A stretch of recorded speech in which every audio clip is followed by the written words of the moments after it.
The Islamic State poses a new threat to India. How are the Indian intelligence agencies and police forces gearing up to deal with the threat posed by the IS? Joining us on India Today now are three police commissioners of three of India's biggest cities. The police commissioners of Mumbai, Delhi and Bengaluru. Welcome, gentlemen. It's very rarely that we have an opportunity to have three big police commissioners from three of India's biggest cities with us. So it's great to have you with us. I want to start by asking you, Mr. Javed, about the threat being posed by the IS, the Mumbai police's perception of it, and how real do you think is the possibility of what happened in Paris happening in Mumbai? Well, first and foremost, I think we must historically look at it that not too many months ago we have had four young citizens from our state near Mumbai, not essentially from the city itself, having traveled all the way and joined the IS or whatever. Second is that the threat that emanates out of it is now, I would say, spread out on a scale which is looking to be much larger, not only for an area like India but across the globe. And what happened in Paris is a good example.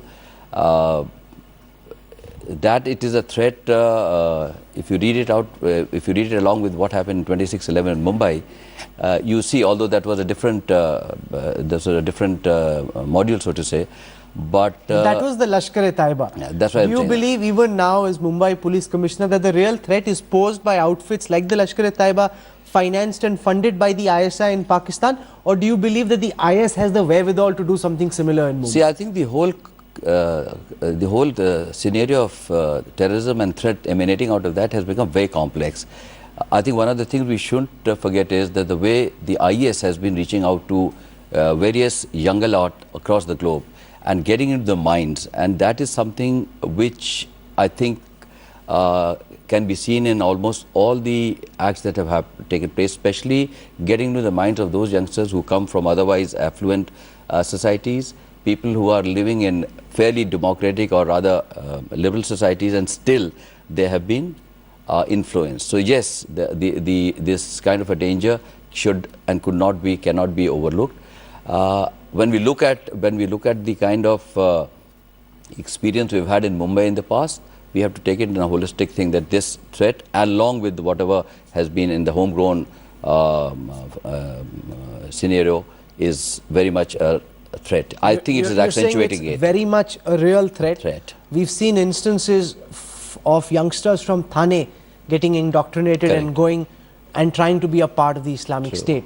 Mr. Basi, most of the instances that we've seen have happened either in Maharashtra or they've happened in the south, in Hyderabad, Bengaluru and other places. Do you think that the IS's penetration in India is mostly restricted to these geographies, or do you think it's just coincidence that that's where they've been caught and that the IS is as much a threat for Delhi as it is to Mumbai, Bengaluru or Hyderabad? See, I would like to slightly beg to differ. I have another take. As far as India is concerned, India is used to terrorism for quite some time. And most of the terrorist outfits who have been operating in India, they had been having their sport bases and bases across the border and elsewhere other than India. So we have been dealing with this threat even earlier. Now, of course, the dimension has changed. The explosion of social media has made it possible for terrorist outfits to reach people far and wide. But one silver lining which we have in our country, you see, the societies, we are an inclusive society, and notwithstanding different religions, different subsect within religions, the battle lines are not drawn the way they are drawn in certain other parts of the world. So that is an advantage, and yes, the ISIS philosophy can attract certain youngsters, but when you talk in terms of number, those who perhaps have been influenced and who may perhaps get influenced in the long run, and when you take into consideration the population, the number may not be that large. Which one do you think for the capital of India is a bigger threat? The Lashkar-e-Taiba, which has attacked Delhi on previous occasions, or the emerging threat that the IS poses? See, you cannot really put the threat in watertight compartments.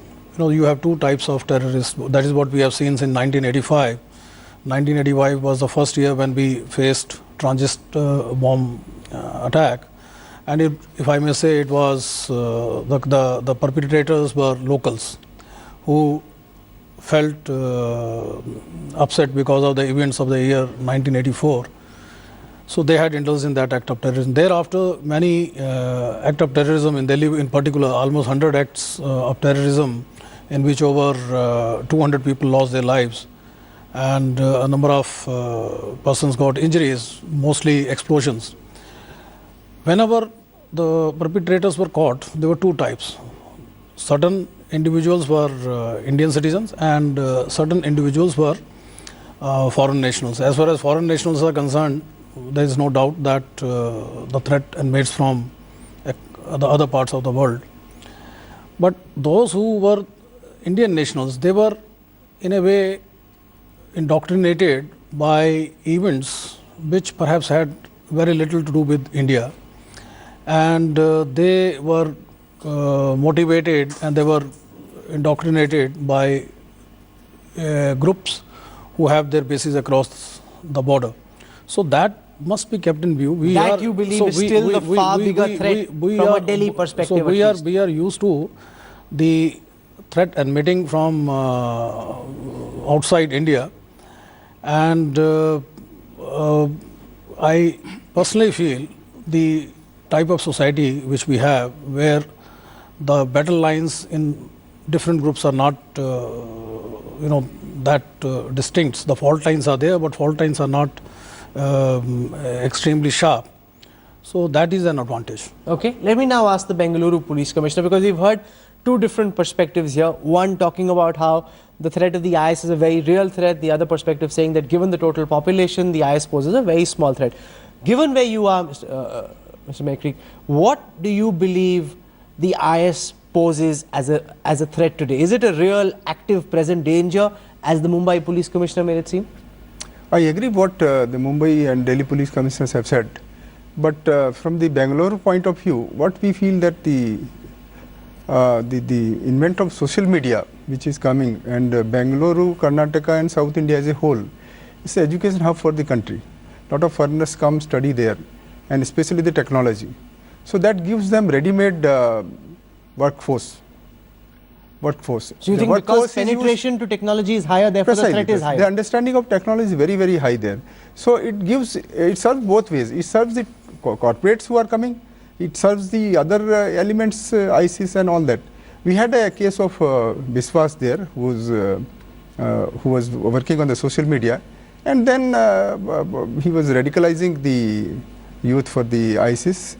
So that case and some other cases, whatever we had there, they indicate very clearly that the strong technology base, the Bangalore city, Karnataka as a whole, or South India per se, enjoys is tremendous for them. It has a lot of potential. How much of it is converted into the hard facts on the ground or execution on the ground, we do not know. Okay, in the second part of this interview, and I want to start this time with you, understand from you, Mr. McCreek, about what you as Police Commissioner of Bengaluru are doing to try and counter the threat being posed by the ISIS. So we've established that it's a real threat.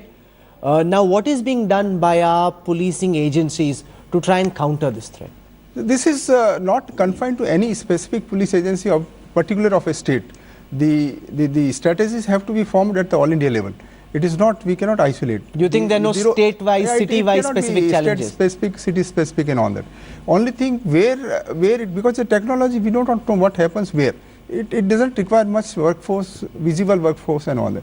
So the strategy off the line, on the line, off the line is to be devised by agencies, state intel agencies. Is that something that you share as well, that this is something that has to happen at a central level and police commissioners can't do anything about it? No. I think you have misunderstood what he is saying.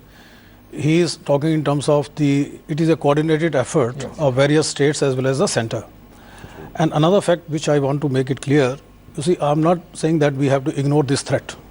The threat is real, there is no doubt on that. But if I may state, India has the capacity to tackle such threats, and various state police organizations and central agencies are aware of the threat and also the strategies which should be utilized to counter these threats.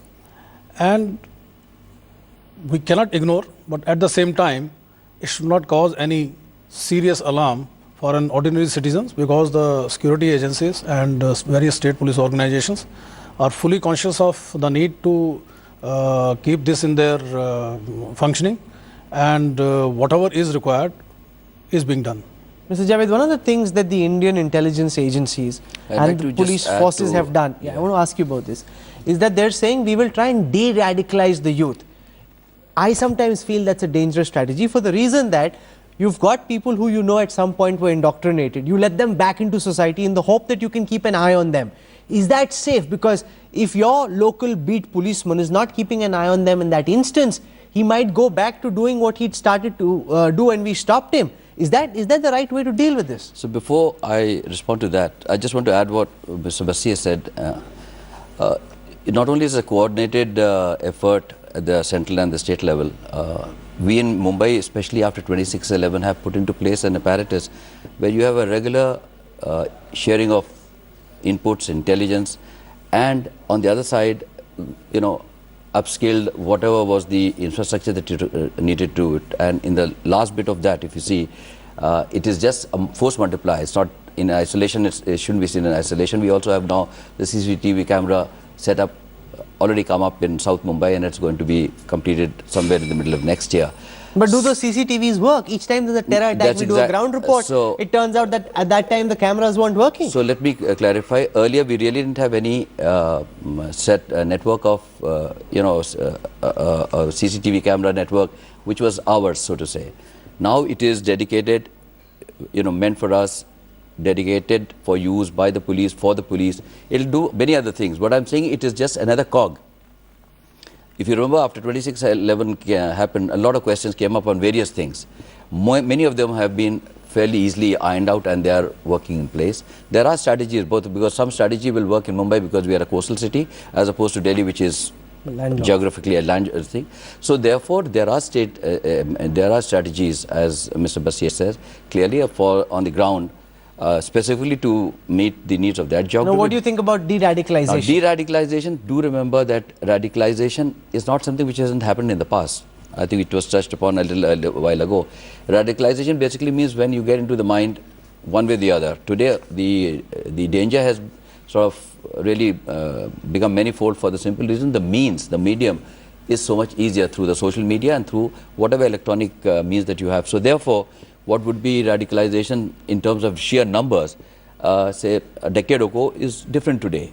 But having said that, we feel, and I think we feel very firmly on the ground on this, that radicalization is an issue which should not be ignored, and therefore some process of de-radicalization cutting across all governmental agencies and departments. It's not only that the police has to be looking into it per se. There are issues which needs to be sort of tackled on the ground, which will help remove the angst or any antipathy any community may have vis-a-vis the government, vis-a-vis the governmental agencies, including the police. So we have formalized in Maharashtra, I know, at the governmental level, a policy which will take care of those things which give a sort of a fillip or nurture in the very beginning some sort of an antipathy or an angst, which if tackled at the right time would perhaps reduce it or nip it in the bud. Okay. But the numbers, as Mr. Bassi said clearly, is something which we should also not lose sight. I want to shift my attention now to Arvind Kejriwal's radical plan for Delhi, where at least for the first 15 days of January, the Aam Aadmi Party government is hoping to have odd number cars on one day and even number cars on the other. Now, I've heard one statement that you made to the public earlier where you said you haven't seen the policy yet, Mr. Bassi. But as far as the question and the principle is concerned, as the law enforcer of the national capital, what do you, Police Commissioner, think about the feasibility of such an idea, sir? See, as far as my reply again will be what I have said earlier. You see, we have been associated now with this process. We have been attending the meetings, and my understanding, as per the feedback given to me, is that the policy is being firmed up. There have been number of media reports, as the government also has invited suggestions from the public. So once the policy is formed up, then I think it will be No, right let's for leave me. I understand that the nuances are still being worked out. My question to you, Commissioner, is as far as the idea of trying to fight pollution is concerned, as far as the idea of ensuring that half the cars don't operate on one day and half the cars operate the next day, what do you think of that You idea? see, I will not like to go into this because I am going to be the person who is going to enforce this on the street. So I will abate the action plan, and once the I will abate the policy. Once the policy is framed, then I will take my take. But do you think this is tough? Meanwhile, Because if you talk in terms of principle, I personally feel clean air is a fundamental right. It is an inalienable fundamental right of every human being. So as far as that part is concerned, when you are talking in terms of pollution, But is this a big and clean air. implementation challenge? Because I was reading somewhere that you've got 2,100 citizens for every traffic policeman. Now that's a big lopsided kind of ratio. see, once the policy is decided, then perhaps I will, I'll give you Can my you take. implement it or not, do you think so? See, there is nothing, don't know what to nothing is implement. impossible in the world. Nothing I is know only so this. it can be implemented. No, Okay? no, I'm not. I'm saying I will give you my action plan only after the policy is decided by the government. You see, because what I have read in the media, it is going to have a lot of exemptions. For instance, the public transport is exempted. I read somewhere that the army is exempted. I read somewhere that the women are going to be exempt.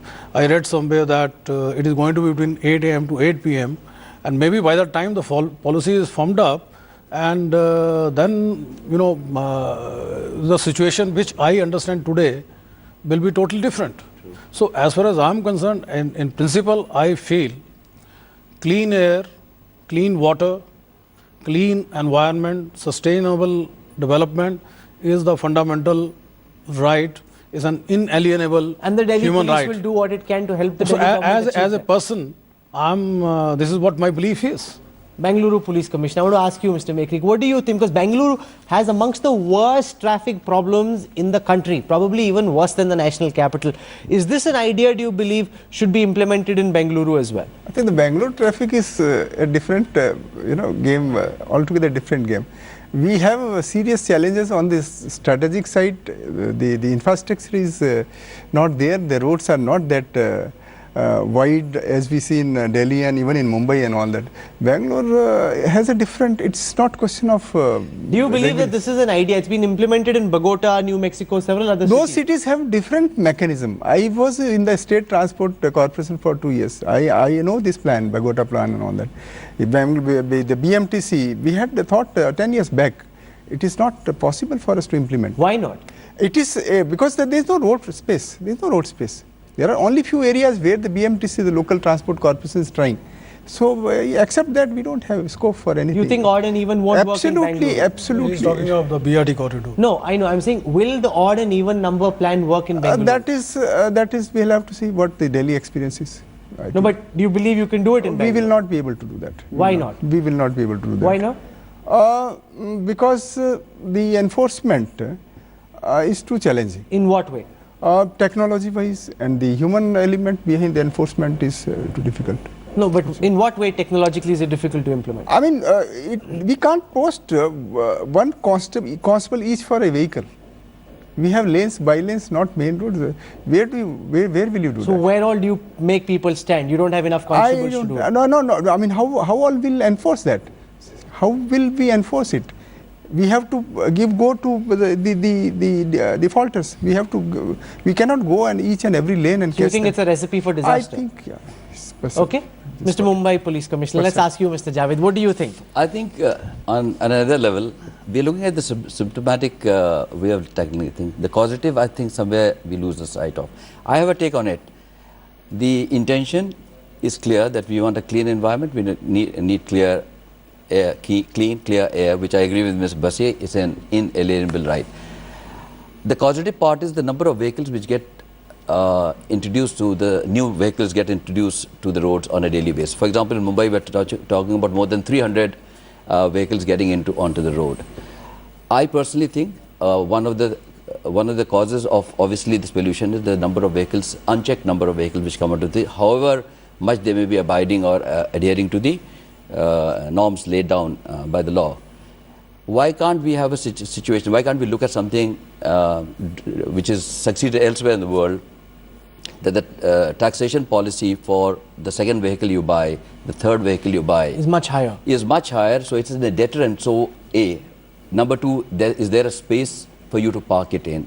And therefore what will happen is, it's easy to go in for the symptomatic thing, maybe for a little while, and may or may not work. No, but will this work? If it were to be, if Devendra Fadnavis were to tell you or your successor, let's try and do odd even in Mumbai, can you make it happen? See, we'll have to, I agree with Mr. Bassi entirely. First of all, we have to see what exactly this odd and even implies at the end of the day by way No, of because policy. we just heard from the Bengaluru police commissioner that it's impossible to have so many constables guarding every lane, I by am lane. responding to what you've asked me regarding Mumbai. So Yes. we have to have, if you have X number of exemptions, you got X number of provisos in it, the number of vehicles would look different than what we look at it right now. So pure statistics today will show you X number, minuses, the provisos and exemptions, it may look different, number one. Number two, I still would say that time is high time, and I'm going back to it, that we should look at it from the causative point of view. We really need to look at it seriously, because if not today, it'll be a problem in the years to come for maybe all the big cities in India. And therefore, this kind of a taxation policy as to how to curb or reduce the number of vehicles if they're not required. I know, and I'm sure you also know, there are families, there are maybe 3 members in the family where they've got 4 or 5 cars in Delhi, in Mumbai. So somewhere we have to look at it at a larger, more holistic pattern, rather than look at it maybe just to solve a problem for a little short of while. Very interesting answers there. Thank you very much. It's been very fascinating having all three of you from 3 different perspectives come in together and share your thoughts with us. Thank you so much for joining us. Thank you. Thank you. Thank you.